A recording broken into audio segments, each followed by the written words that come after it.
Hello and welcome to Kramer's Corner with the daily technical update. I do apologize, there was no update yesterday, but I was traveling on business to Warsaw, where I did a lecture in behavioral finance, trading psychology, and technical analysis. And I just got back from the airport, and let's start with Nvidia that reported earnings in the aftermarket yesterday. There will be a written report a little bit later, so keep an eye out for that. The dash line here at 1013 is where it is indicated to open today. Let's see where it will open. But the key thing is, if it does close today, and we never know what's going to happen, if sellers will take profit or it will be pushed higher. But if it does close below 974, well, then this bullish breakout has been cancelled. However, but I do believe that we will see it push higher and possibly even higher in the coming days and weeks to 1048, possibly up to around 1100. If it does close above 974, it will have cancelled this double top pattern here. Well, that has been cancelled, sorry. But the bearish engulfing here and the bearish engulfing here will be totally demolished and cancelled, and we can forget about them. So interesting days. If it does close below 974, it is back in play, these double tops. I will switch to US 500. This is not the CAC index. This is the US 500 CFD, because now we are so close to the opening. So you can also regard this as the future. Market pushed higher. It closed lower a little bit yesterday, but we are about indicating 0.5% higher today. And as previously mentioned, S&P 500 does have potential up to around 5,400, possibly higher, but 5,411 is the 138.2 projection of this correction here. Same picture on the Nasdaq, that has been really strong lately, and also pre-market obviously is strong because Nasdaq is a big component of the Nasdaq index.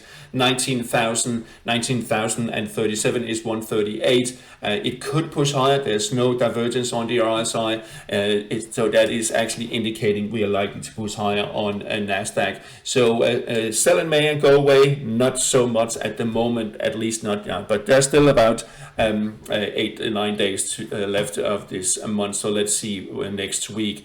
Moving on to the European market, we have EUROSTOXX 50, and all European markets have been fairly soft lately, except one, and that's AEX. But here we have EUROSTOXX 50 failed to make a new high, so this top and reversal pattern here, this big bearish engulfing, is still in play.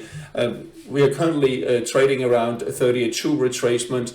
I think we could dip down to 61.8 and test the upper part of the cloud here. However, we do still have RSI is in a positive sentiment. If it moves back above 60 threshold, I think we will have another push to test the all-time highs here at 51.22, around that level. But at the moment we seem a little bit soft. But if it can bounce from current levels here at the 38.2 retracement, then there's still hope. And even if it dips down to the 61.8, DAX. That actually did perform all-time highs a couple of weeks ago, about a week ago or so, just below the 138.2 retracement projection, stepping a little bit sideways, but I think it will also slowly picking up. There is divergence on the RSI, as you can see here. The RSI values are declining, whereas the actual market has moved higher. So we are in a little bit of exhausted mode, but it doesn't mean we can't move a little bit higher. If it starts pushing below or slightly below 18,560, well, then I think we could see a little bit of correction down to 18,250, around that level. But I still feel confident we could see at least another go a little bit higher. And again, as we talked about, AEX being really strong, and we had a target of 917. It's reached it this morning, just touched it. And which is the 161.8 projection of this correction here. If it can break above, well, then there is room up to 922, even 930. If it takes out these small candles here, and that means on the downside on 908, well, then we could see a correction down to around 859.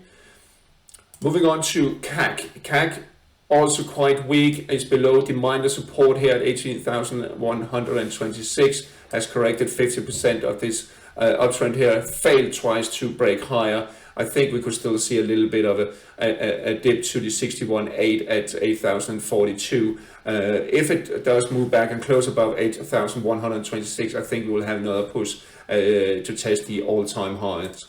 And finally, SMI, really strong lately, a little bit of correction, but there's no divergence on the RSI. I think it will push higher above 12,057 in the coming days, possibly up to around 12,200, 215. If it takes out yesterday's low, which is around 11,929, then I think we could see a little bit of setback to around 11,800, 11,750. So keep an eye on those levels. Moving on to FX as usual, and euro dollar that has experienced a little bit of setback after being rejected at 109, 108.85 is the strong resistance. It did had a little peak above. We could dip down to around 108 and the 38.2 retracement, but I think we will have another. Eventually, we'll have another go at the 108.85 resistance here, and if it does take it out once again, I think we'll see a bullish push towards a 110 level. We are having a positive RSI with no divergence, indicating we are likely to see a push higher, but I need confirmation for this scenario to play out. So a little bit uncertain at the moment. You can see all the moving averages is still a little bit unsure. They are declining, so the underlying trend is a little bit negative and could drag on the euro dollar there. But other indicators pointing higher. Cable higher, closed above 129.10 yesterday, spiked higher but couldn't hold on. But I think we'll have another go, and we will see cable pushing towards 128 around that level, where we also have the RSI in a positive sentiment with no divergence, indicating we will see it pushing higher. But don't be surprised if we see a little bit of setback, because that spike up there is a little bit worrying if you're bullish on cable. So keep an eye on that if we move back below. Yen pairs, almost never boring, but dollar yen has been a little bit boring here. It really needs to push above 157.05 to move up to 158.46 around that level, which is my target, so to speak. We are still in a bullish trend. There's no divergence on RSI. It is in a positive sentiment. We should see a push up to around that level. If it takes out 786 retracement here at 158.47, well, then we're looking at 160 again. If it starts fading, well, then the lows here at 153.60 that you should keep an eye on. Euro yen pushing higher, currently trading just around the 786 retracement, where we could see a little bit of a setback, but it has closed the highest close. So we have divergence on the RSI, but we could still see a push higher. Look out for 170.05. If it does close above, well, then I think we will see a push towards 171, 172 possibly in coming days. But other than that, it is a little bit stressed, the uptrend here. Moving on to Aussie yen, a little bit of correction around the 786 retracement at 104. Also all-time highest close. RSI divergence indicating we are in an exhaustive mode. However, if RSI push back above and close above this falling trend line, I think we will see new highs above 105. Sterling yen, very close to 200 here, and I think we could see a push higher, possibly taking out its previous peak. There's a little bit divergence on the RSI. This peak here is lower than this one, but we are still in a development phase, so really strong push, and I think we'll move higher here. But be aware if we do see some correction, but at the moment it looks fairly strong. Aussie dollar, really not much to say. It dipped below 66.44. And I would say I'm a little bit indecisive, but however, we do have RSI in a positive sentiment. We should see Aussie dollar breaking back above the 66.44-45 and then resuming its uptrend towards 67.50 level. Dollar Canada is trading in this falling channel-like pattern here. If it does break above the upper falling trend line, then I think we'll see a push towards 138, 138.50. Otherwise, we could see it coming down a little bit again if it's been rejected. However, we do have the 55 moving average giving a little bit of support, but we do need the RSI back above 60. It's still in a positive sentiment, however, but it needs a close above 60 to confirm uptrend has resumed. USDJPY eyeing the par level at 1.00. 138 is at 99.57, and I think that will be reached fairly shortly. There's no that well, there's a little bit diversion on the RSI. You can see this peak over here is higher than this one, but we're still in an uptrend, so do trust the uptrend. And for now, we could see small setbacks, but par is definitely within reach. What we're testing at the moment is actually the 786 retracement of this long-term downtrend here from that lasted entire last year. Dollar Swiss, excuse me, dollar Swiss, trying to climb higher, and I think we will see it push higher and take out the 92.25 fairly shortly, but it is struggling a little bit. But the 90 level is actually a very strong support, as you can see, so keep an eye on that one. Dollar index that bounced and got rejected at 104.84, and I think the downtrend will resume. We're still in negative sentiment, and I think we will see it sliding lower in coming days. Moving on to gold, that has really been on fire the past 24 hours, which was a good thing to have when I was doing live lectures for our Warsaw clients. That was actually some action going on. So we have gold correction after it hitting 24.50, got hit really hard yesterday. Testing this rising trend line, it's not a strong line, and I think we will see a further sell-off down to the 61.8 at 23.43, possibly down to the 786 at 23.14 before I think uptrend will resume. So we have some strong support here. We also have the 55 moving average coming in. We have the cloud support, so I think we'll see a bounce after a little bit of a sell-off. Silver also hard hit yesterday, almost reached the 38.2 retracement, just around $30. I think we could see a correction that is a little bit larger than that, possibly dipping down lower. But what we can see here is RSI is actually having no divergence, indicating silver could push higher in coming weeks after correction. How big the correction is of course hard to say. So either it will be fairly short to around $30, or we will drop all the way down to around 28.50 before uptrend is resuming.